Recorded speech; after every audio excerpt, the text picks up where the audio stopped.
Good morning, friends. Hi. Hello. How's it going? I hope your day is going spectacular so far. It's just begun. As good as it can get right now. For all you new cookies here, please call me Donna. If you're looking for colorful, grungy princess eye looks and makeup chatter, you have come to the right place. Because I like to talk about makeup. Please join my family here. I would love to talk about makeup with you down in the comments section. I hope that you'll want to stick around. With that being said, this is a video that has been on my list for so dang long, you guys. I can't even tell you how long these post-it notes have filtered from one page to the next page to the next page to the next in my little YouTube notebook that I keep. For those of you not new here, you've seen this notebook probably 100,000 times. I am a pen and paper kind of girl. I need to take my notes on paper.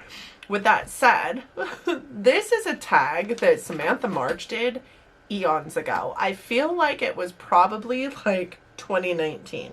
Let me look it up. Let me tell you. It says 5 months. I feel like it's been longer than 5 months. I am typically not that quick to jump on that train. And I think that maybe she did it not with blushes to begin with, and that's the one that comes up on my feed. But with that said, Samantha March is the queen of tags and starting these crazy viral things that go all through the beauty community, and I'm gonna jump on that bandwagon and I'm gonna start with blushes. So this is her collection tag, and she's done it with blushes, she did it with bronzers. This one is the my blush collection tag, in which you go over, you know, your oldest, your newest, your most rated, overrated, most underrated kind of blushes. And I hope that you guys stick around, enjoy the video. Let's just get started. So the first prompt in this is your newest blush. And my newest blush is this one from Tarte. It is a monochrome moment velvet blush by Tarte. And she's adorable. And this is what the packaging looks like. The only thing I hate about this blush is the packaging, because I mean, you can see every single one of my fingerprints on that sucker.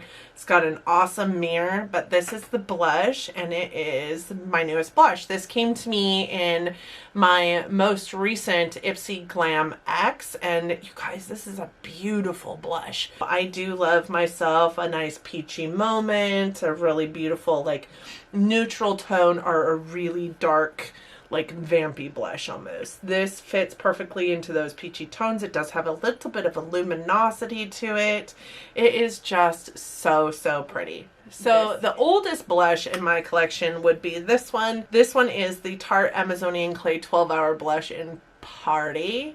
This is just a deluxe sample size one, and this is from Sephora, actually, for a Sephora birthday gift, I think it was, way back when. You can see I have used this blush, but hardly at all. Blushes take 500 years to go through, so if you are a makeup collector and you think that you need to collect 100,000 blushes, you will never use them up, I swear. This has been in my collection for 4 years. Well, I just started doing makeup about 4 years ago, and this came to me after my first few spends at Sephora in 2017 as a birthday gift. So I'm pretty certain this is my oldest blush, because when I first started doing makeup, it was just eyeshadow. That was it. There was no foundation, no blush, no anything. As a matter of fact, I didn't start purchasing blushes until a couple of years ago. And this was one of the first blushes that I had. It's really pretty. I don't think that there's anything, so to speak, wrong with it. It's just also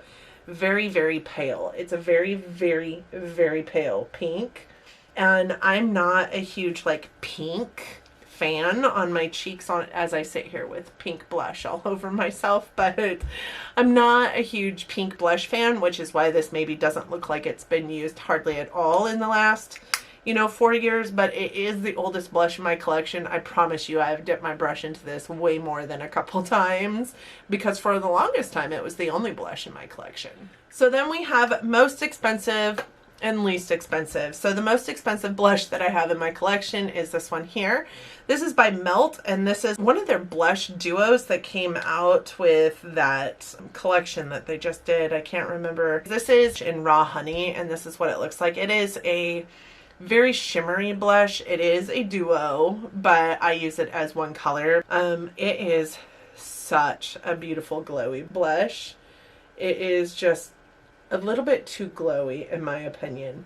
I think that it should have had like one matte side, one glowy side, so kind of like the Cover FX ones do. I really wanted to stick to singles here. I did have another duo that I put in here, so I didn't go any more than a duo, and it definitely had to be both pieces in that duo had to be blush. This would be the most expensive, and this guy was $39 for a blush. I do have some relatively expensive blushes. I do have some in the $30 range, but not as close to $40 as that one.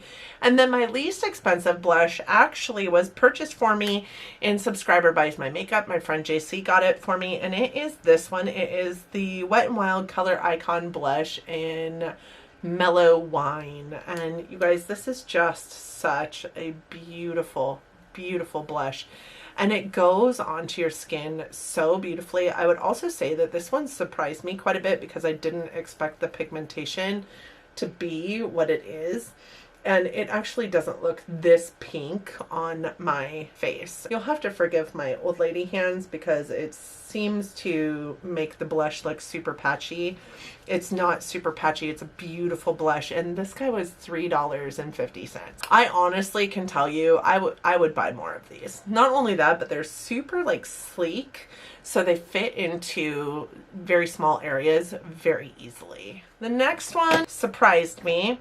And for that, I have another duo, and this is another Patrick Ta actually, and this is the Patrick Ta Double Take Cream and Powder Blush in Oh, She's Different. And the reason why I say this surprised me is because, again, with the packaging, you guys, it is whatever. Cream up here, and then this is powder. Same tone, same color really on your cheeks, just one is powder and one is cream. This cream blush is probably my go-to favorite blush ever right now, and that is because not only is it beautiful, it shears out so beautifully. It is such a beautiful blush, and it stays on my skin forever. And this is the first product that I had tried by Patrick Ta, so I think it surprised me in many, many ways. Number one, that I just loved this blush. Number two, how long it stayed on my face. The first time I wore this blush, I didn't really have a whole lot of high hopes. For whatever reason, my super dry skin, especially with cream products, will just eat them up. Blushes don't typically last on my skin for very long. This blush, I put it on one morning before I went to work at around 8 a.m. and when I went to wash my makeup off that night at like 11 p.m., I could still see the blush on my face. So, and it ended up being one of my very favorite blushes. And then the next one is Best Memory, and I put this one in here, and this honestly could have maybe fallen into oldest blush as well. The memory behind this is actually quite comical, and I've never told this story on my YouTube channel before, but it really stems from me wanting to be this like beauty guru here on the interwebs and not having any makeup and not really even knowing where to start, if I'm honest. So prior to starting my YouTube channel, I had just recently started wearing makeup. I didn't know anything about makeup. I didn't wear anything but eyeliner prior to that point. Not even mascara, not brow product, nothing. I wore nothing. And in order to build my collection up to the place that I thought it needed to be in order to come online and start doing makeup, I ordered like 3 mystery boxes from eBay. And this blush was one of the products that came in one of those mystery boxes from eBay, and honestly, it's one of the only products that I still have in my collection that came from those moments in my life. There was a blush that I finished last year in my project pan. It was the MAC Stereo Rose limited edition blush by MAC. That one also came in one of those mystery boxes, and I loved that blush. That blush was my absolute favorite, and had I still had that blush, it would be in there instead of this one. I also love this blush. So this is a Laura Geller Baked Blush and Brighten in Cherry Truffle. I don't know when I got it if you could still get it. I know that you can't anymore. And I remember getting this going, I will never wear that. That is so, so dark. There's no way. This is such a beautiful, beautiful blush. This is it right here. Such a pretty blush on your skin. It's got a little bit of an luminosity to it as well. And it's also one of those that lasts forever on your face. I would say that the amount of luminosity in this one is like the perfect amount. It goes on like a glowy blush, but doesn't look like a highlight. I put this in as my favorite memory because it reminds me of before I knew anything about anything that I'm doing here. And it was one of the first blushes in my collection, and just that was a really reminiscent time for me to look back on right now, because man, I was so crazy new at this and didn't know anything. Oh, worth the hype and not worth the hype. So the one I have that is worth the hype is this one here. This is the Milani Luminoso. I think this has been talked about over and over and over again on YouTube so much, but I don't hear about it hardly at all anymore. I do know that you can still pick it up in store though, so I do think that it's something that if you're into a peachy blush, if you're into a glowy blush, this might be something that you want to pick up. This is a beautiful peachy tone blush. It's got a really nice luminosity to it as well, so it's got this like really glowiness to it. It kind of teeters on that line of too glowy, it looks too much like a highlight. But once you actually, so this is like really like packed on, right? Once you actually blend it out, it actually is such a beautiful, beautiful blush on your skin. I would say if you're like a fair to medium, even like borderline medium tan, this blush would look beautiful on your skin tone. It is such a pretty blush. It's definitely worth the hype, and I think it's only like $10. One that I would say is not worth the hype, and people are probably going to come for me for it because it is what it is, but this one is actually a really beautiful blush. I just don't think that they're worth the hype, and it might be because of the kind of blush I like to wear. I like it to be, you know, showy. I like it to be drapey. I like it to show on my skin, and this one I would say just doesn't, and it is the Hourglass Mood Exposure. I just have a sample size, or a mini. The minis are $24, so they're almost as much as, you know, I mean, this one here is, I want to say this one here is like $29, so this is almost as much as this, and it just astounds me that that is the case. But this one is pretty. It's pretty. It just doesn't show up on your skin very well, and it doesn't stay for very long either. I don't find that these are actually worth all that they're cracked up to be. This is it right here. It shows up there, but I guarantee you it wouldn't show up on my face. You can barely see it on my hand.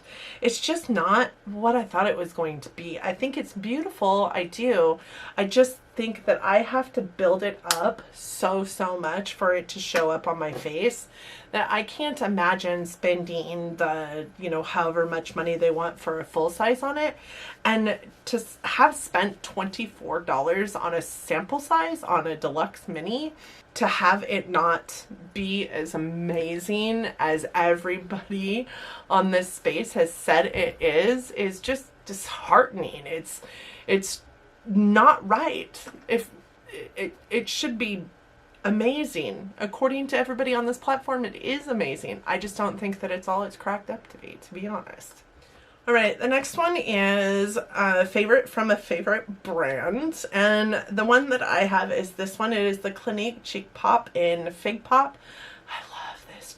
I love this blush. I love it so much. You guys can see it is so used that the flower is almost gone. It is one of my favorite blushes. It is just so deep, so pretty, and it blends out so well. And I know that that looks crazy right now, right? That looks so crazy, but when you go in with a nice like stippling brush and just like buff it into the skin, it's just so pretty, and it doesn't cause any texturizing. It doesn't anything. It's just, it looks like a natural, almost sunburned kind of look on my face, and sometimes I'm looking for that. I purchased this blush accidentally, honestly. I meant to get a more like neutral tone, like almost bronzy tone than this, but oh my god, it is so pretty, and I just love it. And I have 2 in my collection, would gladly have like 12 if I could. You don't hear a whole lot from anybody about the Pretty Vulgar brand,